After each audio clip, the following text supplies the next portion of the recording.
নন্দীগ্রাম 1 নম্বর ব্লকে পঞ্চায়েত সংঘাত। নন্দীগ্রাম পঞ্চায়েতের সাধারণ সভা ঘিরে বিজেপি তৃণমূল হাতাহাতি। বিজেপি পরিচালিত নন্দীগ্রাম পঞ্চায়েতের সাধারণ সভা ঘিরে ধুন্ধুমার, একে অপরকে ধাক্কা, উত্তপ্ত বাক্য বিনিময় বিজেপি তৃণমূলে।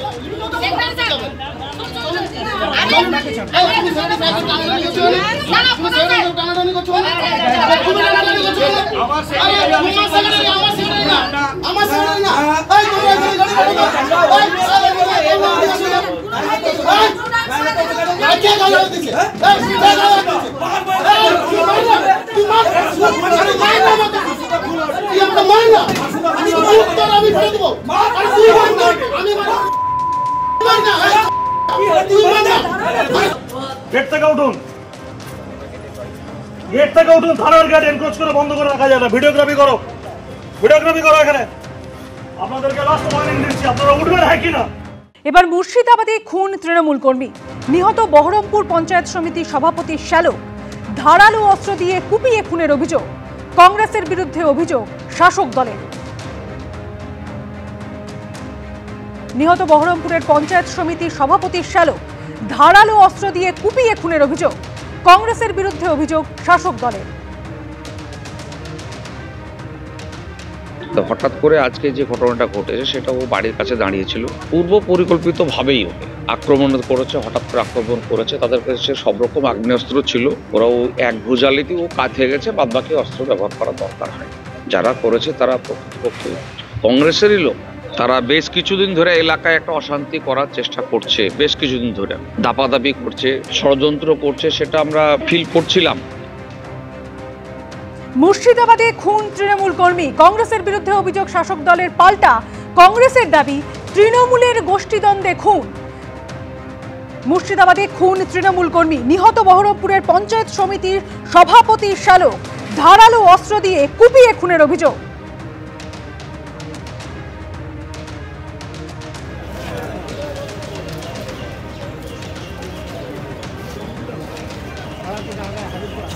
কংগ্রেসের কোনো মাথা ব্যথা নেই কাউকে খুন করার জন্য, কারণ আরজুদ্দিন বাবুর এরকম অনেক শালা আছে, মানে বিক্ষুব্ধ শালারাই তার হয়তো এই শালাকে হয়তো মেরেছে। কারণ তিনি পঞ্চায়েত সমিতির চেয়ারম্যান হওয়ার পর থেকেই তৃণমূলের মধ্যে তার এত বিক্ষুব্ধ শালা তিনি তৈরি করে ফেলেছেন যে এখন জামাইবাবুকে তারা মানছে না। খুব স্বাভাবিক কারণে বিক্ষুব্ধ শালাদের দ্বারা তার এই শালা খুন হয়েছে, এইটুকু বলতে পারি। এর সঙ্গে কংগ্রেসের খুনের কোনো সম্পর্ক নেই। কেন্দ্রের ওয়াকফ আইন মানতে অবশেষে পদক্ষেপ করল রাজ্য সরকার। জেলা শাসকদের নির্দেশিকা পাঠিয়ে বলা হয়েছে 5ই ডিসেম্বরের মধ্যে রাজ্যের সমস্ত ওয়াকফ সম্পত্তির তথ্য কেন্দ্রের উমিত পোর্টালে আপলোড করতে হবে। ফলে প্রশ্ন উঠছে, প্রথমে তীব্র বিরোধিতা করার পর শেষ পর্যন্ত কি কেন্দ্রীয় সরকারের ওয়াকফ সংশোধিত আইন মেনে নিল রাজ্য সরকার? সমালোচনায় সরব হয়েছে তৃণমূলের মন্ত্রী থেকে বিধায়ক। ডেডলাইন 5ই ডিসেম্বর, তার মধ্যে রাজ্যের সমস্ত ওয়াকফ সম্পত্তির তথ্য কেন্দ্রীয় পোর্টাল উমিদে আপলোড করতে হবে। সব জেলা শাসককে চিঠি পাঠিয়ে এই নির্দেশ দিয়েছে রাজ্যের সংখ্যালঘু বিষয়ক এবং মাদ্রাসা শিক্ষা দপ্তর। আর এই নির্দেশ ঘিরেই তৈরি হয়েছে বিতর্ক। তার কারণ খোদ মমতা বন্দ্যোপাধ্যায় শুরু থেকে সংশোধিত ওয়াকফ আইনের প্রবল বিরোধিতা করেছেন। आप लोग को दिल में दुख हुआ है वक़्फ़ प्रॉपर्टी के लेके, आप भरोसा रखिए बंगाल में ऐसा कुछ नहीं होगा। हम नहीं कह सकते हैं कि हमारा प्रॉपर्टी लेने का हक किसी का नहीं है, वैसे और किसी का प्रॉपर्टी लेने का हक हमारा भी नहीं है। কিন্তু এখন তৃণমূল সরকারই কেন্দ্রীয় পোর্টালে ওয়াকফ সম্পত্তির তালিকা আপলোডের নির্দেশ দিয়েছে। পশ্চিমবঙ্গের 8,000-এর বেশি ওয়াকফ এস্টেটের অধীনে থাকা 82,000-এর বেশি ওয়াকফ সম্পত্তির নথি কেন্দ্রীয় পোর্টালে আপলোড করতে হবে। এই নিয়েই শুরু হয়েছে জোর বিতর্ক। ক্ষোভ উগড়ে দিয়েছেন খোদ মমতা বন্দ্যোপাধ্যায়ের মন্ত্রিসভার সদস্য সিদ্দিকুল্লাহ চৌধুরী এবং তৃণমূল বিধায়ক হুমায়ুন কবির। আমাদের সরকার মুসলমানকে ইতিম অনাথ ভাবে। ওয়াকফ বোর্ড আজ পর্যন্ত কোনো ভালো মিটিং করেনি, এটা দুঃখের। বলির পাঠার মতো চড়িয়ে দিল আর কি। এটা মুসলমানকে বলা হচ্ছে তুমি বিষ খাও। ওয়াকফ বোর্ডের মেম্বাররা কি করেন? ঘাস খান তারা। ওয়াকফ বোর্ড ঘুমোচ্ছিল, নবান্ন নিশ্চয়ই জানতো। সরকার বললেন যে এটা মানা হবে না, তো আজকে হঠাৎ কি ঘটেছেন ওটা মুখ্যমন্ত্রী বলতে পারবেন, যে তিনি তখন বললেন না, এখন বলছেন হ্যাঁ এটা মানতে হবে।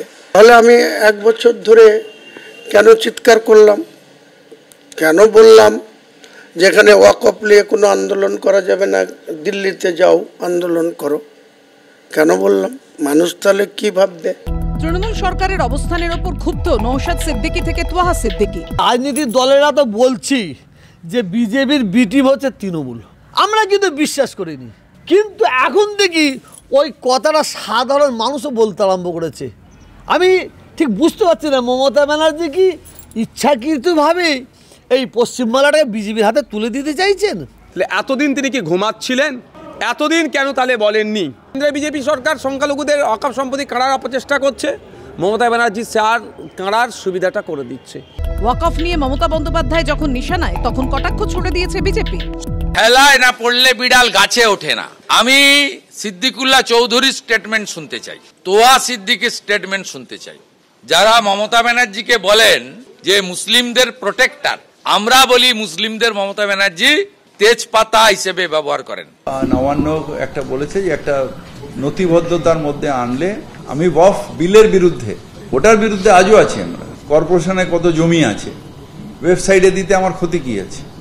তাতে বরং ভালো যে গভর্নমেন্ট সেক্টরের যে জমিটা সেটা এনমার্ক হয়ে থাকবে।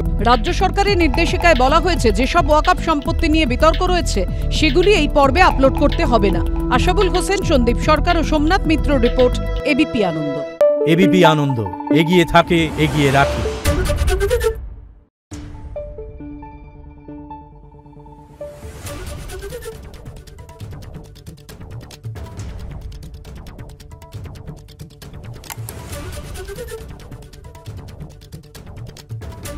Thank you.